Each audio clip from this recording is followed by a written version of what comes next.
Você já percebeu o que eu estava fazendo? Estava torneando uma peça cônica.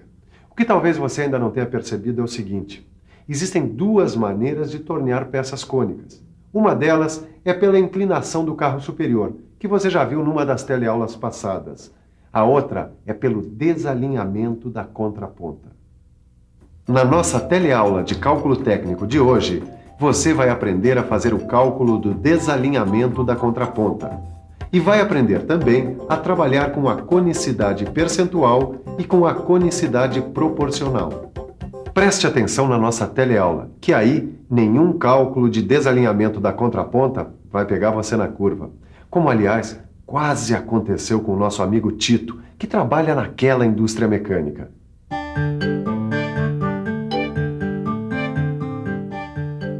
O Tito também tinha que tornear uma peça cônica, mas estava em dúvida sobre a melhor maneira de fazer o serviço naquela peça.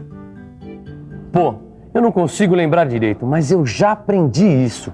Quando a gente faz o torneamento de peças de pequeno comprimento, usamos a inclinação do carro superior. Mas e agora? E se a parte cônica da peça tiver um comprimento relativamente grande como essa? Aí, nesse caso, meu caro Tito, você vai ter que calcular o desalinhamento da contraponta. Ô, mestre Silva, que susto! Tá querendo dar uma de zorro aparecendo assim do nada? Ora, sempre que um discípulo meu está numa situação periclitante, eu aqui, zip, zip, zip, apareço para solucionar o problema. Vamos ver aí. Deixa eu ver. O comprimento da parte cônica é relativamente grande, tem 100 milímetros. Agora, o seu torno tem o carro superior com um curso de apenas 60 milímetros.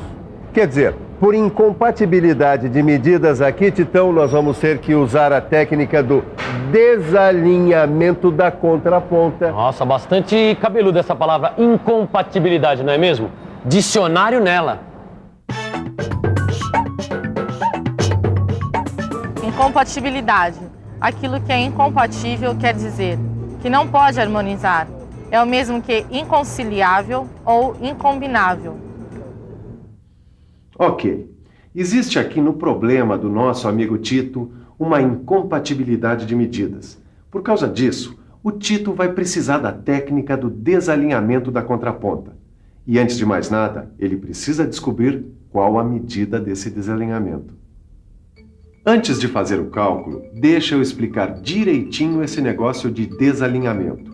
É o seguinte: quando a contraponta do torno está perfeitamente alinhada, a peça torneada terá a forma de um cilindro. Mas quando a gente precisa tornear uma superfície cônica, o negócio é desalinhar a contraponta. Esse desalinhamento tem uma medida que a gente chama de M. Veja como é que a gente descobre o valor de M. Observe o cateto oposto CO, oposto ao ângulo alfa. E observe também o cateto adjacente CA, no triângulo retângulo desenhado com as linhas tracejadas. Eles sugerem a seguinte relação tangente. Tangente de alfa é igual a CO dividido por CA. Bom, e M, que é a medida desconhecida, é o cateto oposto. Portanto, M é igual a CO. E o cateto adjacente, CA, é aproximadamente igual a L, que é o comprimento da peça. Então podemos escrever assim: tangente de alfa é igual a medida de M sobre o comprimento da peça L, certo? Tudo certo, mestre Silva. A tangente alfa é igual a medida M dividida pelo comprimento L. Mas aí nós temos duas incógnitas, a tangente alfa e a medida M. Usa a cabeça, Titão. Lembra de uma das últimas aulas em que a gente aprendeu o cálculo da inclinação do carro? Então, a fórmula é essa daqui, ó. Tangente alfa é igual a diâmetro maior menos diâmetro menor, dividido por 2 vezes o comprimento da parte cônica C. Aí, lembra disso? Ah, eu lembro sim.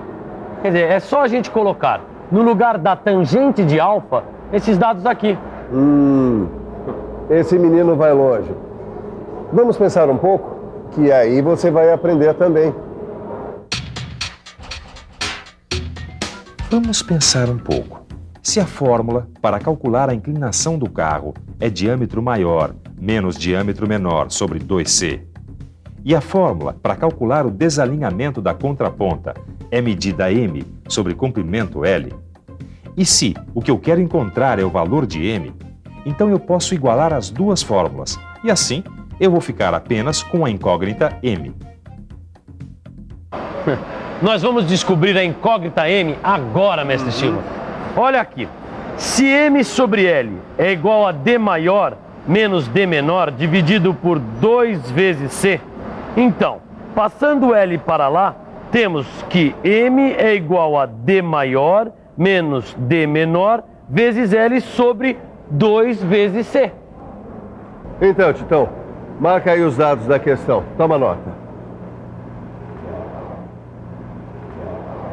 O diâmetro maior é 30, o menor é 26. O comprimento da peça é 180.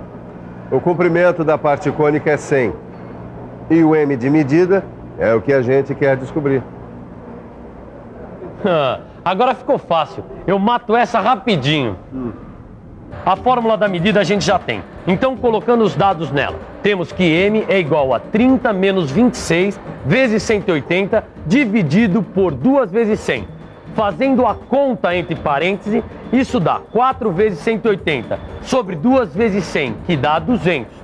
4 vezes 180 dá 720. 720 dividido por 200 vai dar a nossa resposta, 3,6 milímetros.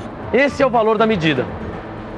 Tá aí a medida, mestre Silva, 3,6 milímetros. Legal, Titão, legal, mas é medida do que mesmo isso aí? Uai, é a medida que eu vou ter que deslocar a contraponta. Esse menino só me dá alegria. Essa mesma alegria você vai sentir daqui a pouco quando fizer os exercícios no seu livro de cálculo técnico. Agora, você vai aprender um outro jeito de calcular o deslocamento da contraponta, através do cálculo da conicidade percentual. Nosso repórter foi até a Escola Senai para ver como é que é esse cálculo na prática. Na prática, o cálculo percentual pode acontecer com qualquer pessoa. Aliás, aconteceu com esse aluno aqui que recebeu essa figura, não foi isso, instrutor? Ah, é verdade. Ele recebeu esse desenho sem o dado do diâmetro menor. No lugar veio a conicidade percentual. E qual é o valor da conicidade percentual dessa peça aqui? É de 5%. Quer dizer, a variação do diâmetro da peça em relação ao comprimento da parte cônica é de 5%. E ainda tem uma outra forma que a gente pode apontar esse dado, não é verdade? É verdade. Nós podemos usar 5% como VD. Quer dizer, variação do diâmetro por milímetro de comprimento. É muito simples. É só você se lembrar que 5% é 5 dividido por 100, que vai dar 0,05. Portanto, o valor de VD aqui é 0,05. Mas uma dúvida ainda paira no ar. Por que a gente fez isso? Quer dizer, por que a gente colocou a coisa em termos de VD, variação de diâmetro? Dá o que pensar, não dá? Eu transformei o valor percentual de 5% em variação de diâmetro, no caso 0,05, porque para calcular a medida m, basta apenas multiplicar esse valor 0,05 pelo comprimento da peça. E esse resultado deve ser dividido por 2. Matematicamente a fórmula vai ficar assim: m é igual a VD vezes L dividido por 2. Meu amigo, vamos ver como é que fica essa fórmula nesse desenho aí? Ah, tá legal. Bom, m é a incógnita, VD é igual a 0,05 e L é igual a 150. Vamos ver como é que fica isso na fórmula? Se a fórmula é VD vezes L sobre 2, então temos o valor de VD, que é 0,05 vezes L, que é 150, dividido por 2. Dá 7,5 por 2, que dá a nossa resposta. O deslocamento da contraponta deve ser de 3,75 milímetros, para que a gente obtenha a peça com 5% de conicidade. Você viu como ele achou a conicidade percentual? Mas agora eu quero ver se ele sabe achar uma outra conicidade, a conicidade proporcional. Você sabe? Ou se sei, mas isso eu vou deixar aqui que o meu instrutor explica. Saiu bem nessa, hein?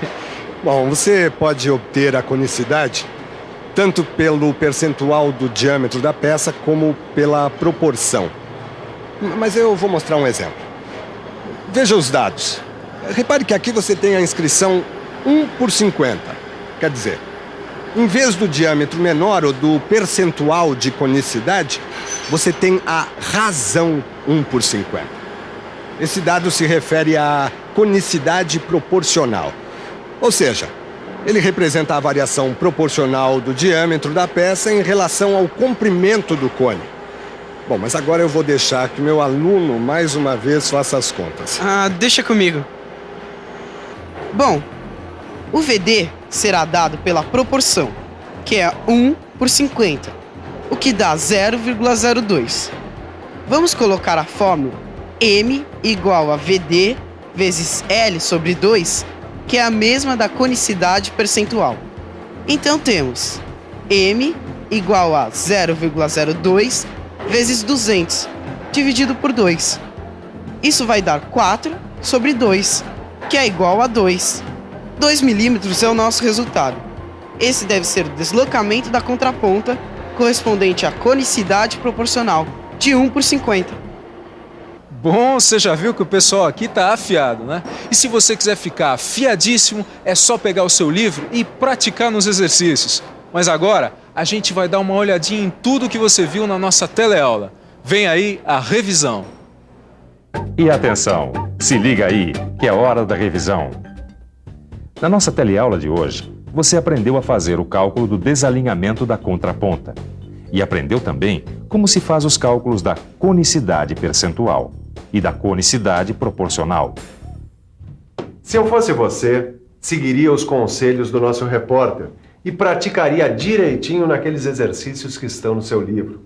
Assim, você vai ficar melhor preparado para a nossa próxima teleaula, onde tem mais cálculo técnico para quem quer aprender. Até lá!